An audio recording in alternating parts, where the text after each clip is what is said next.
Eh bien, tu vois, Jeff, le titre du webinaire de ce soir, c'est le rituel pour rajeunir naturellement et être en harmonie holistique.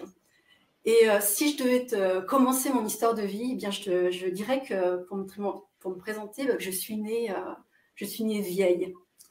Je suis née vieille parce que je suis une très vieille âme, mais aussi parce que j'ai une histoire de vie traumatique qui fait que j'ai été réservée comme avec un masque de tristesse, beaucoup de gravité pendant assez longtemps en fait dans ma vie. Alors mon histoire de vie, elle commence dès la vie fétale puisque je suis une enfant qui n'a pas été désirée. En fait, ma mère a appris qu'elle était enceinte de moi en même temps qu'elle apprenait que mon géniteur avait mis une de ses amies enceinte. Et donc, elle a utilisé les moyens de l'époque pour mettre fin à cette grossesse. Et elle a donc eu un retour de couche normal, puisque c'était une grossesse gémellaire. Et donc moi, je me suis cachée, on va dire. Et à 4 mois de grossesse, elle a su qu'elle était enceinte. Et ça a été un grand choc pour elle, en fait. Ce qui fait au moment de ma naissance, je suis née à 7 mois et demi. Moi, j'étais très, très pressée d'arriver, donc je suis née prématurément.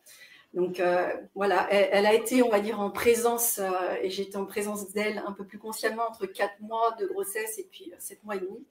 Et pour elle, le choc, en fait, était tel qu'elle n'a pas pu, que c'était trop compliqué de me garder.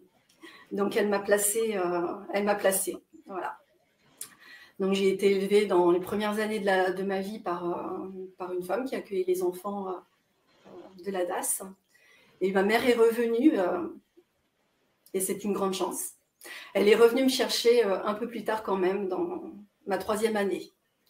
Donc j'ai pu vivre avec elle et aujourd'hui, voilà, c'est une femme qui a 77 ans.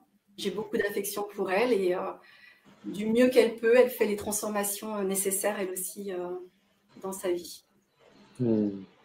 À la fois, quand elle m'a récupérée, en fait, elle travaillait, elle était seule, elle avait déjà mon frère et elle m'a placée en garde avec mon frère, en fait, tous les mercredis. Et il se trouve que c'était un couple de pervers. Donc ils nous ont maltraités, mon frère et moi. Et personnellement, voilà, moi j'ai subi des violences sexuelles dès l'âge de 4 ans. Et donc ça se répétait tous les mercredis. Et l'environnement dans lequel on a grandi était relativement insécurisant. Et donc juste un matin, on a hurlé, mon frère et moi, et on ne pouvait plus, en fait, on ne pouvait plus supporter de se faire maltraiter par ce couple. Et à la fois, on n'a pas réussi à poser des mots, parce que ma mère, à ce moment-là, était aussi relativement en fragilité, et que de toute façon, elle avait du mal à faire face à sa propre vie à ce moment-là. Et donc, voilà, ça a été un gros trauma de vie, puisque je n'ai absolument pas perdu la mémoire. C'est-à-dire que ce n'est pas quelque chose que j'ai retrouvé après en faisant du rebirth. Non, je l'ai toujours gardé. Mon frère était également témoin, donc c'est resté dans la famille, on va dire. Et puis, voilà, en tant que vieille âme qui avait envie de faire beaucoup d'expériences concentrées, eh bien, est entré dans la vie de ma mère, en fait, un homme qui lui aussi était un pervers et qui, notamment, avait beaucoup de mal avec, on va dire, avec les femmes, puisqu'il a maltraité ma mère. Et moi, j'étais simplement son bouc émissaire. Et il y a eu des maltraitances physiques et surtout, et aussi, je vais dire, parce qu'il y a eu les deux, et psychologiques, en fait. Et dans ce même temps, dans la maison de ma mère, se passaient des choses qui étaient en lien avec l'inceste que je subissais. Et ça a donné une arrivée dans la vie très, très concentrée en termes de trauma. Ouais, donc là, tu as été gâtée pour le démarrage. En tant qu'âme, j'ai choisi tout ça aussi. Mais si tu veux, la grande richesse, parce qu'on peut se demander comment une entité peut continuer à être sur Terre dans ces conditions, tu vois. Même mon frère, aujourd'hui, mon frère a 54 ans, et il me dit la seule chose qui le fait pleurer, c'est de se souvenir de la maltraitance que personnellement je recevais et contre laquelle il se sentait complètement impuissant, en fait. Mais ce que je dois ajouter, en fait, c'est que j'ai eu une grande chance. Voilà, tout le temps où j'ai été notamment séparée à la naissance de ma mère et de celui que je peux appeler mon père, même si ça a été qu'un géniteur, eh bien, ça a été que quelque part, subtilement, je les cherchais. Je les cherchais sur les trames dans les mondes de l'invisible. Et ce qui fait que j'ai toujours été en contact avec les plans subtils et notamment mes guides. Donc, ils ont réussi à créer des auras de protection autour de moi pour que, à la fois, je vive les événements, parce que ce sont des faits, et qu'à la fois, je puisse garder cette connexion au divin qui fait qu'en moi, il y avait déjà le potentiel et la ressource à résilier et à pouvoir voir l'aspect positif. Alors, ça s'est pas forcément fait tout de suite et dans cette période de vie. Hein. À ce moment-là, juste j'ai subi. Juste, j'ai fait face, quoi. Et il y a vraiment eu des phases très, très dures. Et même dans cet état de connexion, en fait, tu vois, quand j'étais adolescente, et le fait d'être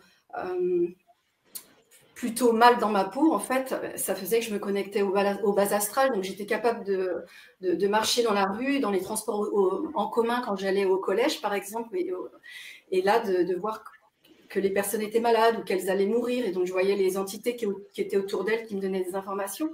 Et donc, je crois que ça a été la phase la plus dure où, heureusement qu'il y avait l'équipe bienveillante de mon entourage spirituel qui me tenait vers le haut, parce qu'à ce moment-là, j'ai quand même eu des pensées plutôt noires en me disant mais c'est quoi le sens de la vie sur Terre, en fait.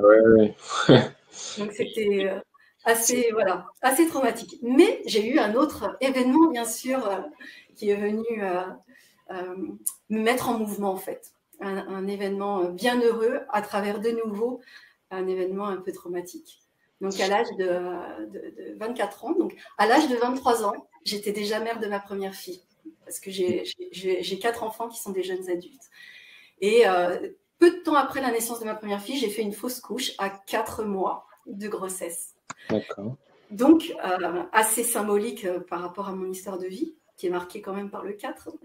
Et là, j'ai rencontré, en fait, ma fille était dans une crèche parentale où la directrice était une personne intéressée par beaucoup de sujets de développement personnel. Et à ce moment-là, elle m'a dit, Gaëlle, tu ne peux pas rester avec un événement pareil. Je te conseille d'aller voir un ami qui est fasciathérapeute. Et ça a été ma première démarche. Donc, je suis allée le voir. Et sous ses doigts, en fait, pour moi, je voyais à l'intérieur du corps comme si c'était une autoroute. Et je pouvais lui dire, tiens, tu mets tes doigts là, mais c'est à tel endroit que ça réagit, etc.